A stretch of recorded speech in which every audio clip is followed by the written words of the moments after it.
Welcome to ஆத்மா. பார்வையற்றவனுக்கு கண்ணன் என்று பெயர், பிச்சைக்காரனுக்கு கோடீஸ்வரன் என்று பெயர், ஞான சூன்யத்திற்கு ஞான பிரகாசம் என்று பெயர். காலத்தின் கோலம் பல இடங்களில் நிஜம் தவறான பிம்பங்களை பிரதிபலிப்பது போல் இறைவன் சில பேருக்கு நிறைய சந்தோஷங்களையும் உறவுகளையும் சொத்துக்களையும் அள்ளி கொடுத்து விடுகிறான்.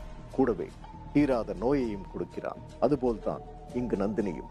இனி நந்தினிக்கு நிகழப்போகும் விபரீதம் இவர்களுக்கு சாதகமாகிவிடுமா என்ன?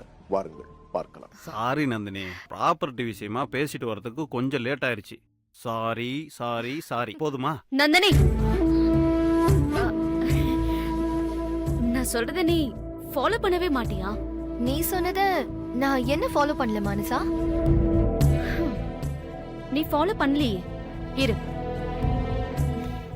என்ன தெரியலையே.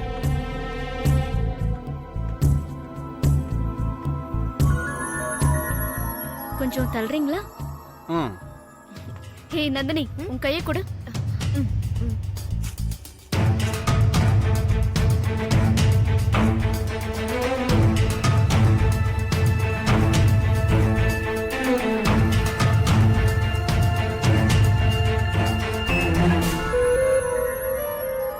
தயவு செஞ்சு இந்த ஹெல்த் மானிட்டரை எப்பவுமே உன் கையிலே ஃபிக்ஸ் பண்ணி வச்சுக்கோன்னு எத்தனை தடவை சொல்றது?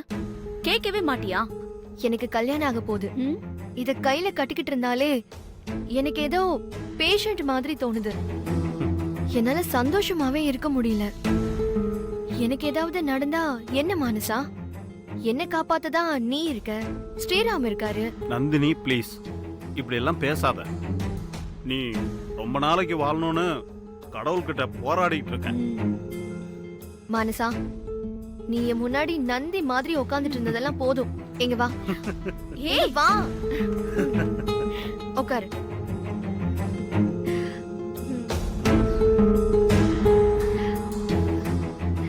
கார்ல வரும்போது கூட நீங்க என் ஞாபகமா தான் வந்தீங்களா? கண்டிப்பா.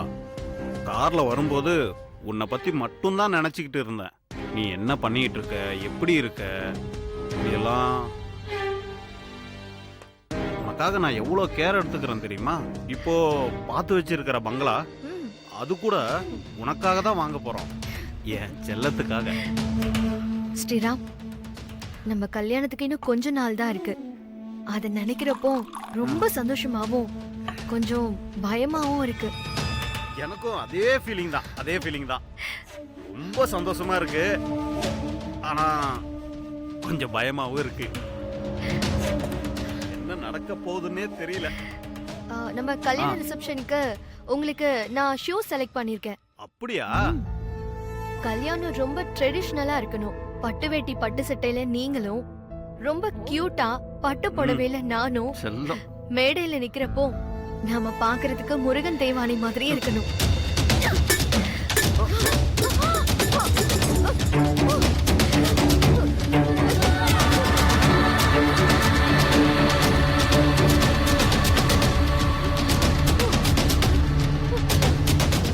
நந்தினி, நந்தினி, நந்தினி என்ன ஆகுது? நந்தினி, நந்தினி என்ன பண்ணுது உனக்கு?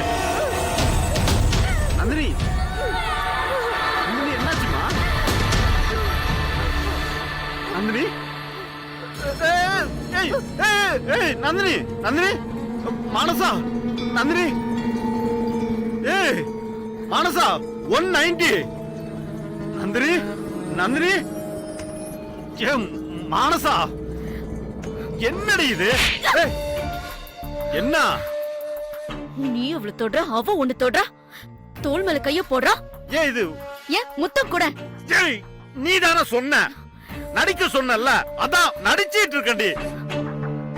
ப்ளீஸ் மானசா, ஏதோ ஆயிர போது செத்துற போராடி. சாகட்டும். சாகட்டுமா? 200 கோடி 200 கோடி போயிடும், பரவாயில்லையா? போன் வருது. என்ன போன் வருது? Phone phone phone. ஐயோ, நந்தினியோட அப்பா போன் பண்றாரு. பேசு. பேசட்டுமா? பேசு. ஐயோ. Hello uncle.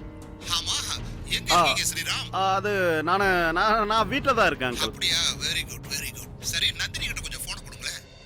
நந்தினி ஆமா நந்தினி கிட்ட தான் கொஞ்சம் கொடுங்க. ஏய், நந்தினி கிட்ட போனை கொடுக்க சொல்றாங்க. ஏய், ஏய், hello uncle, how you? Hi Manasa, நீங்களும் வீட்ல தான் இருக்கீங்களா? எஸ் அங்கிள், நான் வீட்ல தான் இருக்கேன். நந்தினி கிட்ட கொஞ்சம் போன் கொடுங்களேன். நந்தினி, நந்தினிக்கு ஃபிக்ஸ் வந்துருச்சு. ஐயோ என்னாச்சு? அவளுக்கு என்னாச்சு? அங்கிள், ஒன்னும் நீங்க பதட்டப்படாதீங்க. You don't worry, I will take care. சரி நான் உடனே வரேன். வாங்க வாங்க வாங்க வாங்க. ஓகேமா, ஓகே நான் வச்சிடுறேன். Okay, bye uncle. ஏய், செத்துற கித்துற போறா. ஏதாவது பண்ண போ. ஏய், போய் இன்ஜெக்ஷன் போட ப்ளீஸ். ஓகே. சரி சரி போ.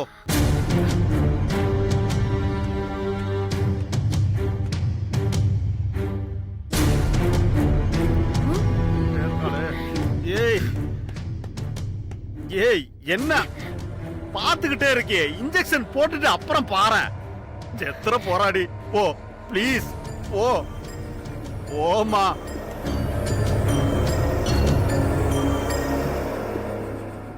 கொஞ்சம் வாயா, சீக்கிரமா வந்து தொலை.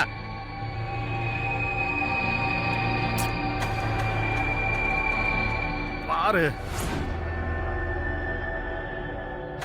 மெதுவா.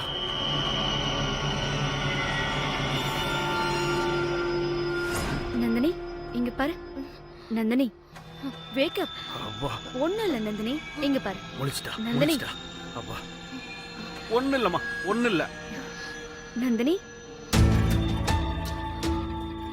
என்னாச்சு நந்தினி? திடீர்னு ஒரு சத்தம். அதுக்கப்புறம் என்ன நடந்துச்சுன்னு எனக்கு தெரியல. அதுதான் நார்கோலிப்சிங்கிறது. ஏன் இந்த பிரஷர் மானிட்டரை உன் கையிலே போட்டுக்கொண்டு நான் ஏன் சொன்னேன் இப்போ புரியுதா? டாக்டர்ஸ் கொடுத்த டேப்லெட்டை தவறாம நீ எடுக்கணும். ஆமா, ஃபிக்ஸ் வர்றது குறையும். இங்க பாரு நந்தினி, நான் மறுபடியும் சொல்றேன். உன் பிரெயினுக்கு அதிக டெசிபிள் தர எந்த சத்தத்தையும் தாங்கிக்கிற சக்தி கிடையாது. உன் உடம்பும் தாங்காது, அது ஹார்ட்டையும் பாதிக்கும். ஆல்ரெடி உனக்கு ஹார்ட் கண்டிஷன் இருக்கு. Please be careful. இங்க பாரு, நான் சொல்றதை கேளு.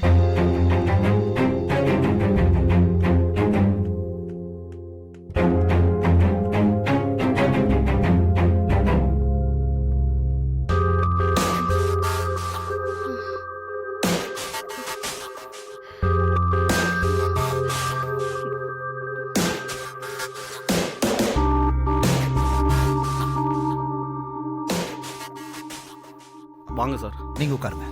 நீ உட்காருமா.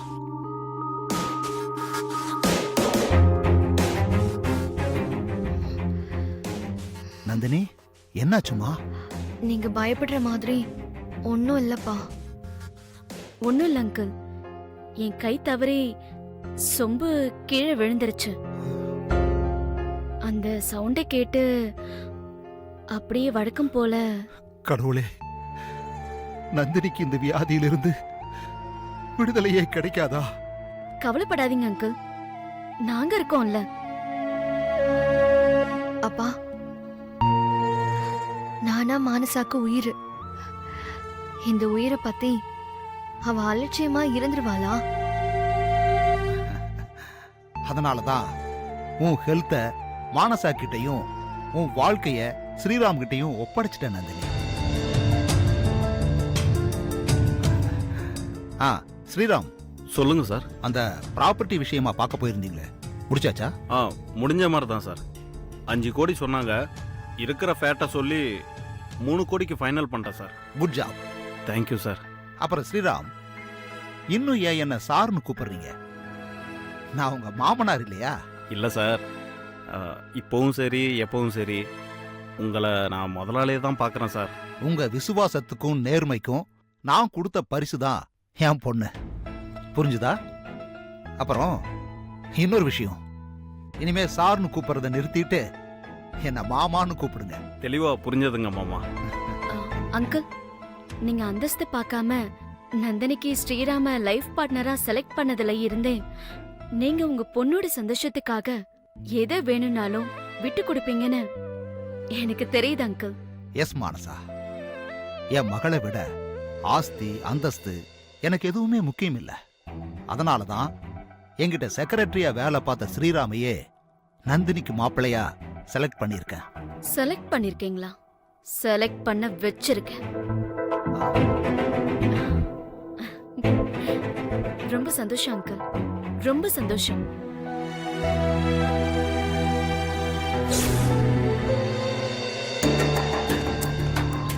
அண்ணே,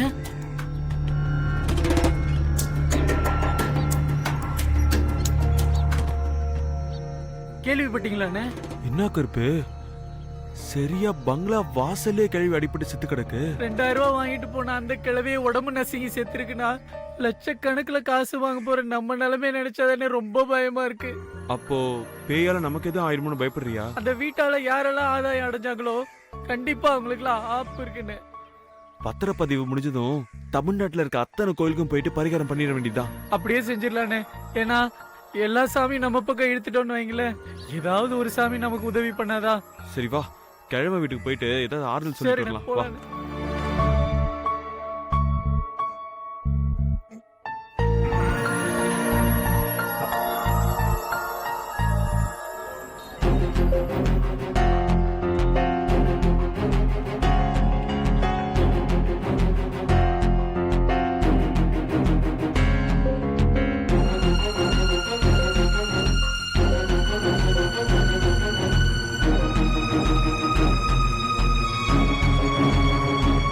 யோ பெருசு, கிழவி அடக்கம் பண்ணி 1 மணி நேரம் கூட ஆகல, பிரியாணிக்கு இப்படி போட்டு தின்னுக்கிட்டு இருக்கியே. பசி பசி வெறி கண்ணா. துணைக்கு இருந்தவளும் என்ன அனாதை ஆகிட்டு போயிட்டால, அவளை நினைச்சு அழுறதுக்கு இந்த உடம்புல தெம்பு வேணும்ல. அதான் நான் நினைச்சதெல்லாம் சாப்பிடுறேன். நல்லா இருக்கியா உன் நியாயம்? இல்ல, நியாயம் பேசுறதுக்கு என்ன இருக்கிறாச்சா? எப்ப என் உயிர் போகும்னே எனக்கு தெரியாது. உசுறு போறது யாருக்குமே தெரியாது பெருசு. எனக்கும் ரொம்ப நாளெல்லாம் கிடையாது கந்தா. என் பொண்டாட்டி அடிச்சிச்சுல்ல, அடுத்தது நான் தான். எப்படியும் அடிச்சிடும். அதான் எனக்கு செய்யணும்னு தோன்றது எல்லாத்தையும் செஞ்சிட்டு இருக்கிறேன். இந்தா குடிக்கிறியா? ஏய், நீயே குடியா, நீயே குடி. அட ஓ. அண்ணே, கிழவனுக்கு போதை ஏறிடுச்சு, வாங்க போயிடலாம். இப்போதான்டா கிழவங்கிட்ட நிறைய உண்மையை கறக்கலாம். வேண்டாண்ணே. பெருசு, அங்க பேய் இருக்கு பேய் இருக்குன்னு சொல்லிட்டு இருக்காங்களே, அதை நானும் நம்பிட்டு தான் இருக்கேன். அந்த பேய பார்த்துருக்கீங்களா?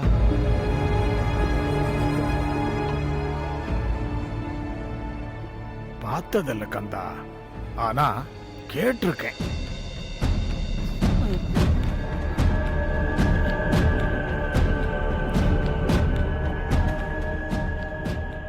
முப்பது வருஷத்துக்கு முன்னாடி என் மகனை சாவடிச்சதில்ல, அதுக்கு நியாயம் கேட்க போனேன். பேய்கிட்டியாண்ணே? வேற யாருக்கிட்ட கருப்பா? போயிட்டேன், ராணியோட வீட்டுக்கு போயிட்டு கெட்ட கெட்ட வார்த்தையால திட்டி தீத்துட்டேன் கருப்பா. ஆனா ஆக்ரோஷமா ஒரே ஒரு வார்த்தை மட்டும் பதிலா வந்தது. வாடா! இறக்கும் வரை சந்தோஷமாக வாழ்ந்து விட வேண்டும்.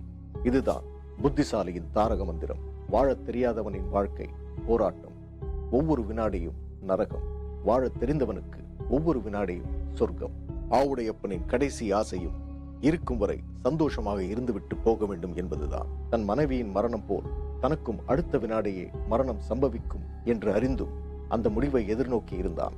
ஆவுடையப்பனின் கடைசி ஆசையும் தீரா வன்மத்தால் அரண்மனையில் இருக்கும் அந்த ஆத்மாவின் கடைசி ஆசையும் என்ன? பழிவாங்க காத்துக் கொண்டிருக்கும் அந்த அரண்மனையின் ஆத்மாவை நேரில் கண்ட கதையை ஆவுடையப்பன் சொன்னாலும் அதை கேட்டு கந்தசாமி மிரண்டு போயிருந்தாலும் மானசா அந்த அரண்மனையை தெரிந்தேதான் வாங்கினாளா? அப்படி என்றால் அந்த அரண்மனையை யாருக்காக வாங்கினாள்? தான் வாழ்வதற்காகவா? திட்டமிடாத எந்த செயலும் வெற்றி பெற்றதில்லை. அந்த திட்டம் நல்லவை நிகழ்த்துவதற்காகவோ சூதை அரங்கேற்றுவதற்காகவோ? வெற்றிக்கு திட்டம் முக்கியம். அழிக்க துடிக்கும் அரண்மனையின் ஆத்மாவின் அடுத்த திட்டம் என்ன?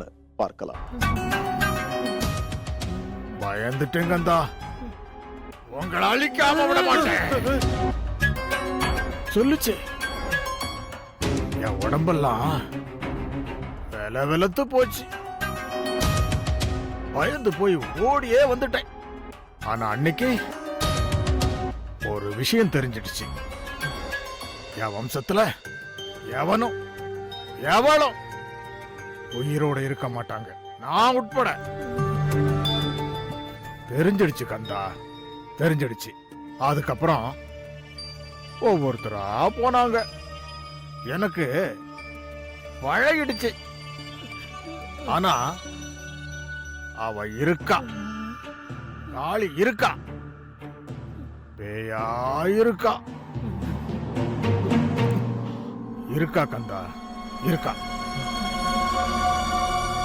இருக்கா.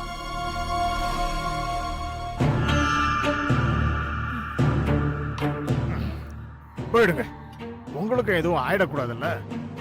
போயிடுங்க, போங்க போங்க போங்க போங்க.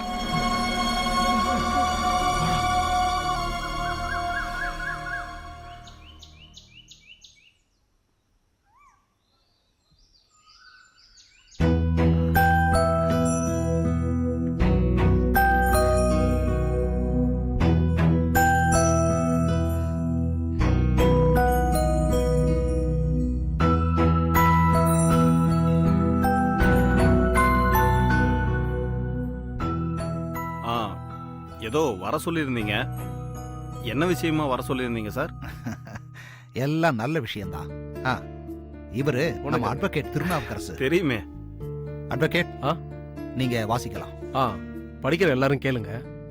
காஞ்சிபுரம் மாவட்டம் தாம்பர வட்டம் சேலையூர் கிராமத்தை சேர்ந்த திரு சங்கர நாராயணின் மகன் தா மோகனசுந்தரமாகிய நான் எனது அறிவு கூர்மையுடனும் புத்தி சுவாதீனத்துடன் எழுதும் உயில் என்னவென்றால், நந்தினி இண்டஸ்ட்ரீஸ் நிறுவனத்தின் சேர்மன் மற்றும் நிர்வாக இயக்குநராக இருக்கும் நான் எனது பெயரில் உள்ள சொத்துக்கள் அனைத்தும் எனது ஒரே வாரிசான எனது மகள் நந்தினிக்கே போய் சேர வேண்டும் என்றும் நீங்க படிங்க சார். போய் சேர வேண்டும் என்றும் நந்தினியின் காலத்துக்கு பிறகு அவரது கணவர் ஸ்ரீராமுக்கு சொத்துக்கள் அனைத்தும். Sir please stop. என்ன ஸ்ரீராம், ஏதாவது தப்பா எழுதியிருக்கா? சார், நந்தினி காலத்துக்கு பிறகு என் பேரை சேர்த்திருக்கீங்க. அதான் என் மனசுக்கு சரியா படல சார். அது வேணாமே சார், ப்ளீஸ். ஸ்ரீராம், அதானே உண்மை, நடைமுறையும் அதுதானே. எனக்கு நந்தினிங்கிற விலை மதிக்க முடியாத சொத்து இருக்கு, அது போதும். ஸ்ரீராம், பிராக்டிகலா பேசுங்க. என் காலத்துக்கு பிறகு என் சொத்து எல்லாமே உங்களுக்கு தானே சேரும், அதானே நியாயம். உயில்ல உன் பேரை தவிர வேற பேர் இருக்க கூடாது, குறிப்பா என் பேர் இருக்கவே கூடாது. என்ன மானசா இது, நீயாவது சொல்லு. அது ஸ்ரீராம் என்ன யோசிக்கிறாருன்னா, சொத்துக்காக உன்னை கல்யாணம் பண்ண மாதிரி யாருமே பேசிட கூடாது இல்லையா? ஆமா, அததான் இப்படி சொல்றாரு. ஆமா. யாரு பேச போறாங்க? என் மகளை கல்யாணம் பண்ணி கொடுத்து சீர்வரிசையா என் சொத்து முழுசையும் எழுதி தர்றேன். இத போய் யாரு தப்பா பேச போறாங்க? தப்பா பேசுறதுக்கு என்ன இருக்கு? அதான் ஸ்ரீராம், உங்க உணர்வுகள் புரியுது. ஆனா அங்கிள் சொல்றதும் சரிதானே எனக்கு தோணுது. மானசா, நீ புரியாம பேசிட்டு இருக்க. என் மகளுக்கு வாழ்க்கை கொடுக்க போற உங்களுக்கு என் சொத்தை கொடுக்க போறதுல என்ன தப்பு மாப்பிள? எனக்கு புரிய மாட்டேங்குது. அது இல்ல சார். என்னை இன்னும் ஏன் சார்னு பாக்குறீங்க? நான் உங்களை மருமகனா பாக்குறேன், நீங்க ஏன் என்ன மாமனாரா பார்க்க மாட்டேங்கிறீங்க?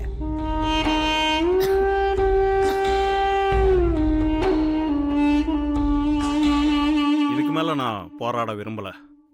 ஓகே, உங்க விருப்பப்படியே செய்யுங்க. நந்தினி, ஓகேவா? ஆனா இது எதுவுமே என் விருப்பப்படி கிடையாது. ஓகேவா? Okay okay okay. பட் நான் என்ன சொல்ல வரேன்னா, நீங்க என்ன சொல்ல வரீங்க? இல்ல நான் எதுவும் சொல்ல வரல. இதுக்கு மேல நான் பேச மாட்டேன். இங்க பாருங்க, என்னோட வக்கீல் இந்த உயிலை பக்காவா ரெடி பண்ணிருக்காரு. இது ஒரு ரெஜிஸ்டர்டு பில். ஓகே? சோ இனிமே எங்களுக்கு நீங்க தேவை கிடையாது. This will be your last day.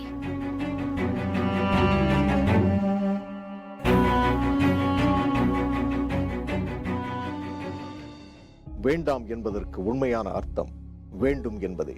இது சபை நாகரிகத்தில் நடக்கும் மாபெரும் செயல். ஸ்ரீராமிற்கு தான் ஆசைப்பட்டது கிடைத்துவிட்டது. ஆனால் குரல் வளை காற்று வழியாக நாவின் அசைவால் வேண்டாம் என்ற சொல்லை பிரவாகிக்க நந்தினியின் தந்தைக்கு ஸ்ரீராமின் அடக்கம் அவருக்கு மேலும் மேலும் நம்பிக்கையை கொள்ளச் செய்தது. ஸ்ரீராமின் குரல் வளை காற்று மானசாவின் கண்ணசைவின் விளையாட்டு என்பது அவர் அறிந்திருக்க வாய்ப்பில்லை. வில்லங்கமான வழக்குகள் எல்லாம் எப்படி வெற்றி வாகை சூடுகிறது என்பது தெரியுமா? வழக்குகள் எல்லாம் தீர்ப்பில் இருந்து பின்னோக்கி பயணிக்க வேண்டும். அந்த பயணத்தில் எதிரிகளின் வீச்சு, பேச்சு, விவேகம், எதிர்பார்ப்புகள் என்ன என்று கண்காணிக்க வேண்டும். அதன் பின் ஆரம்ப புள்ளிக்கே வந்து சேரும். அப்படித்தான் வழக்குகள் வெற்றியடையும். அதுபோலத்தான் ஸ்ரீராமின் கணக்கும் விடையிலிருந்து ஆரம்பிக்கிறது அவனது கணக்கு. அவன் போட்ட சூத்திரமும் விட்ட அஸ்திரமும் கணக்கச்சிதமாக வேலை செய்கிறது. பெரிய சொத்திற்காக பேய் ஆட்டம் ஆடும் இவர்களின் கணக்கு பலிக்குமா? வாருங்கள் பார்க்கலாம்.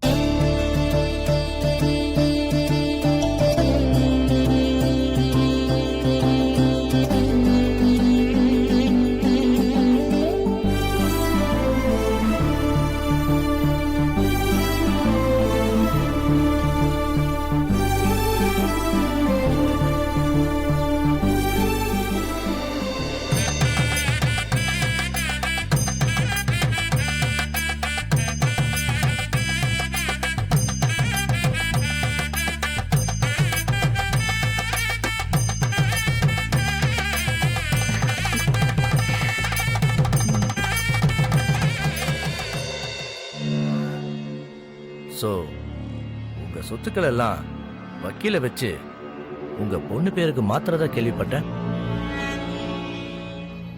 என் மகன் நந்தினிக்கும் எனக்கு மருமகனா வரப்போற ஸ்ரீராமுக்கும் மரியாதை செய்யணும்னு ஆசைப்பட்டேன். என் சொத்துல மட்டும் இல்ல, கம்பெனி நிர்வாக பொறுப்புகளையும் 2 பேர்கிட்டையும் ஒப்படைச்சிட்டேன். நந்தினி அவ காலம் வரைக்கும் chairman and managing director, Sriram joint managing director. Wow, congrats Sriram. Thank you. ஆமா, நந்தினி எங்க? நீங்க பிரிஸ்கிரைப் பண்ண மருந்து கொடுத்து தூங்க வச்சிருக்கோம் டாக்டர். அப்படியா?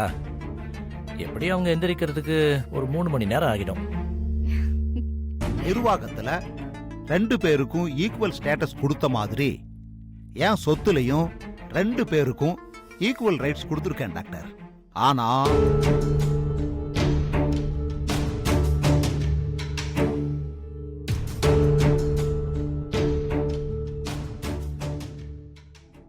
துரோகம், வஞ்சம், சூது, வில்லங்கம் இவை அனைத்துமே மனிதனுக்கு இஷ்டப்பட்ட சொல். வாய்ப்பு கிடைக்காதவர்கள் ஹரிச்சந்திரனின் போர்வையிலும், வாய்ப்பு கிடைத்தவர்கள் ஹரிச்சந்திரனாகவே வாழ்ந்து கொண்டுதான் இருக்கிறார்கள். இங்கு 200 கோடிக்கு தாலி கட்டிவிட்டான் ஸ்ரீராம்.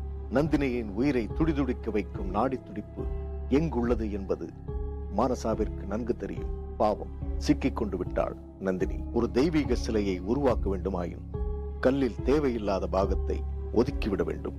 நந்தினியை இவர்கள் என்ன செய்ய போகிறார்கள்? நாளை பார்க்கலாம்.